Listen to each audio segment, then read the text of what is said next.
एक breaking news बघणार आहोत। शिवसेना आमदार अपात्रतेच्या याचिकेवर निर्णय घेण्याकरता सुप्रीम कोर्टाने दिलेली मुदतवाढ 10 तारखेला संपते आहे, 10 जानेवारीला।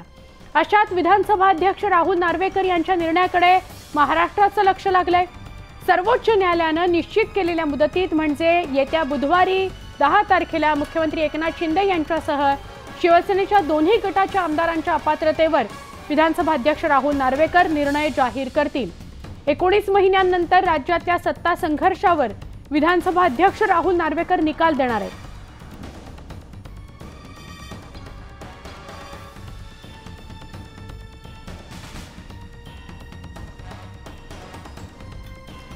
कसा असू शकेल निकाल यावर नजर टाकूयात। दुपारी 4 वाजता विधानसभा अध्यक्ष नार्वेकर निकालाचं वाचन करतील। 1200 पानांचं निकालपत्र असू शकतं। सगळ्या याचिकांची 6 गटात वर्गवारी करण्यात आलेली आहे। 6 गटात या निकालाचे महत्त्वाचे मुद्दे अध्यक्ष राहुल नार्वेकर वाचून दाखवतील। याचिकेच्या प्रत्येक गटाचा निकाल 200 पानांहून अधिक असू शकेल।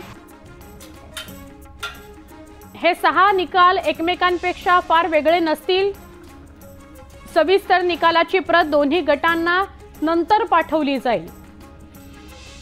सुनावणीकरता दोन्ही गटाचे याचिकाकर्ते आणि वकिलांना बोलावलं जाईल। राज्यातील सत्तांतराच्या वेळी नेमका पक्ष कुणाचा होता याचा निर्णय सुद्धा विधानसभा अध्यक्ष करतील। त्याकरता निकष कोणते असू शकतात यावर निकाल कुणाच्या बाजूने वळणार हे ठरेल। पक्ष कुणाचा निश्चित केल्यानंतर व्हीप आणि मतदानाकरता कुणाचा पक्षादेश खरा मानायचा याचा निर्णय होईल। ज्या गटाचा पक्ष मानला जाईल त्याच गटाचे आमदार अपात्रतेच्या कारवाईपासून वाचतील। आता निकालातून पुढच्या गोष्टी स्पष्ट होतील। कुठल्या गोष्टी स्पष्ट होतील तर त्याही बघूयात। पहिला मुद्दा पक्षांतर बंदी कायद्याची स्पष्टता होईल, नेमकी व्याख्या स्पष्ट होईल पक्षांतर बंदी कायद्याची। दुसरा महत्त्वाचा मुद्दा म्हणजे सर्वोच्च न्यायालयाच्या या प्रकरणातील मर्यादा समोर येतील।